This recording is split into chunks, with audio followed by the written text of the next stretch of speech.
Bonjour à tous les frères. En ce 10 juillet 2021, jour historique dans l'histoire, l'Argentine a enfin remporté la Copa América, un titre depuis 28 ans, le premier face à la Seleção au Brésil, qui restait sur 6 Copa América remportées sur son territoire, d'accord. 45 ans sans défaite en Copa América au Brésil. L'Argentine qui n'avait plus marqué un seul but en finale depuis 2008 et les JO. Hein. Avant ça, il fallait remonter à 2005 ou 2004, je crois. 2005, la Coupe des Confédérations, où ils avaient marqué un but. Mais là, c'est historique, les frères. Je suis très content, je suis très ému. Je pense que vous aussi, vous êtes émus. Vous avez tous veillé cette nuit pour voir Messi remporter ce titre-là. Et l'Argentine, j'insiste. Donc, je suis très, très ému. Vraiment. Hein. Je pense qu'on est tous émus, on a tous pleuré avec Messi. Ça fait des années qu'on le suit. On a pleuré avec lui. On est heureux avec lui. Hein. On l'a accompagné, les frères. Imaginez la pression qu'il avait depuis tant d'années. C'est vraiment une leçon de vie ce qui s'est passé. Une leçon de vie qui montre qu'il ne faut pas lâcher, les frères. Qu'il ne faut vraiment pas lâcher. Il était en pleurs en 2016. Il avait dit que la sélection, c'était plus pour lui. Qu'il voulait arrêter la sélection. Et il s'est battu. Il s'est battu comme pas possible. Des échecs encore en 2018 et 2019. Et pourtant, il s'est encore battu. Et aujourd'hui, il est récompensé. C'est un signe. Hein. Pour le football, je pense que ça marquera un tournant dans le football. Donc vous, les fans de football, qui aimez Messi ou pas, vous devriez, même si tu es pour CR7, même si tu es un pro CR7, un pro Real, tu devrais être content qu'une légende du sport réussisse à gagner un titre dans le sport que tu aimes tant, à savoir le football. Je pense qu'on devrait tous être contents pour Messi, qui mérite ce titre-là énormément. Après, même si une finale, voilà, on va parler de cette finale-là, en tout cas, hein, ça fait tellement de bien pour ce football-là qui mérite d'avoir un porte-drapeau, d'accord. Tous les sarcasmes là, de Messi, qui n'arrive pas à porter son pays en sélection, c'est terminé. Tous les sarcasmes qui disent que Messi n'arrive pas à ramener un trophée à son pays, ça aussi c'est terminé, d'accord.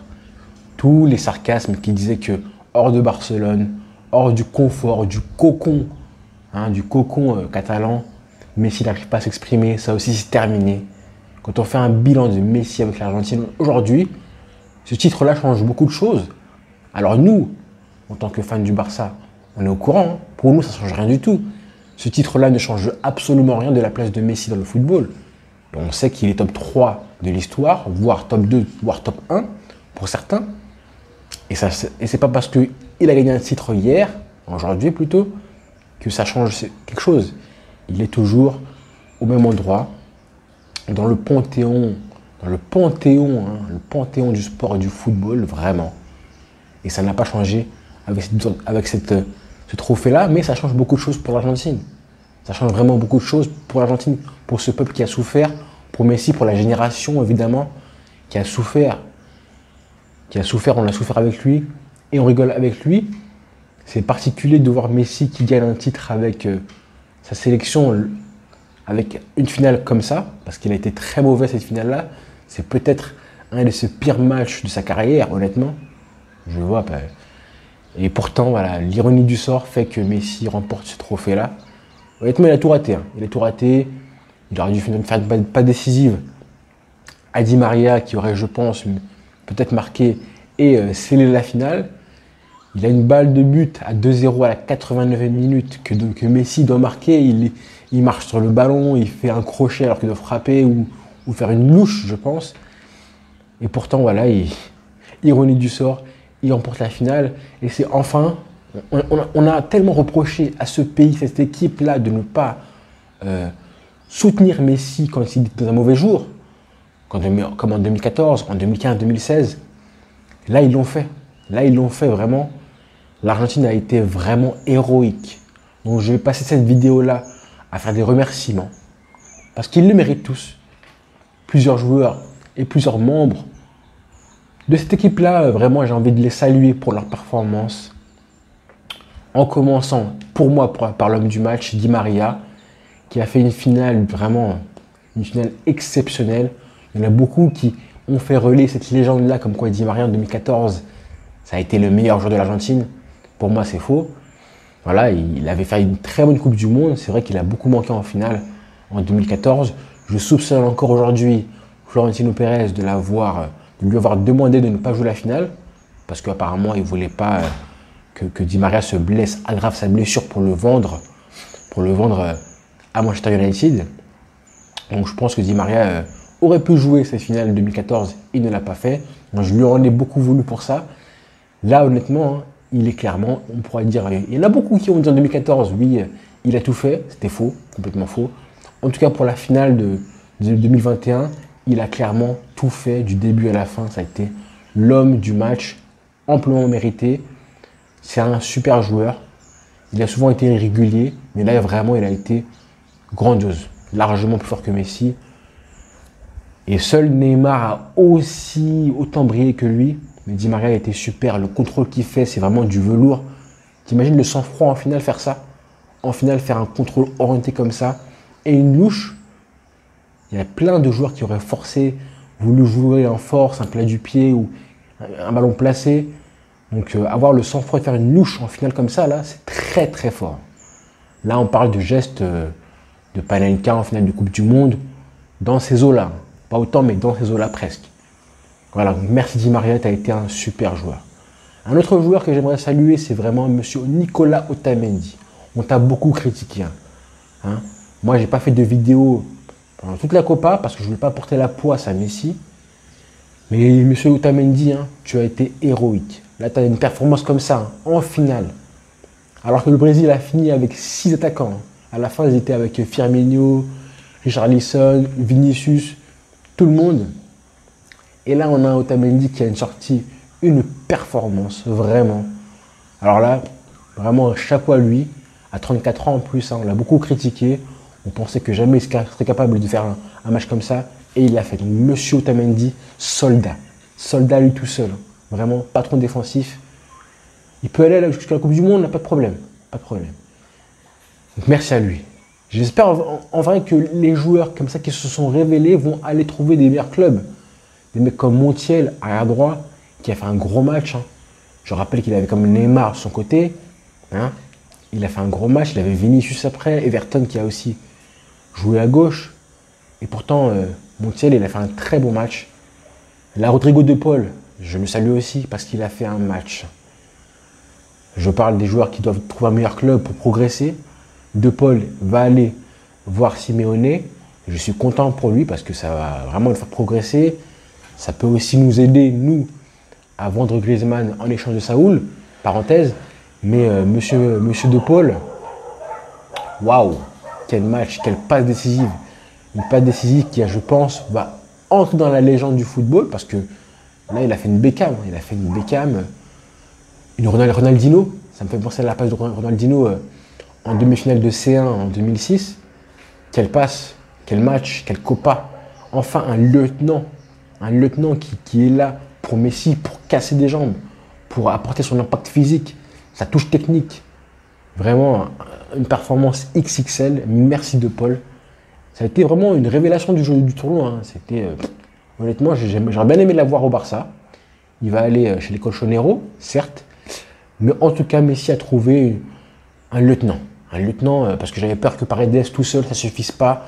Des fois, on dit que quand Paredes affronte Neymar, un mec qui joue tous les jours, j'avais un peu peur. Je me disais, bon, là, l'avantage psychologique de Neymar sur Paredes peut se faire sentir.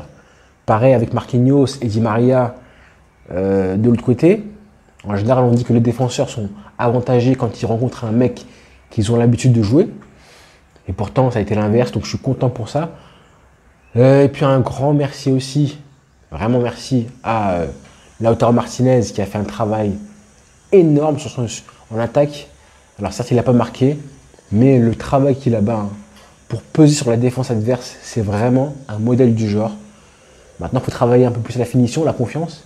Aussi, monsieur Marcos Acuna de Séville, qu'on aime affronter avec le Barça, mais qui a fait un gros match, super match de lui. Et puis voilà, on va finir par remercier monsieur Scaloni, qui quand même a assez géré. Hein, parce que ce qu'il a fait là depuis 2 ans, il arrivait, il gagnait ses matchs de raccro et tout.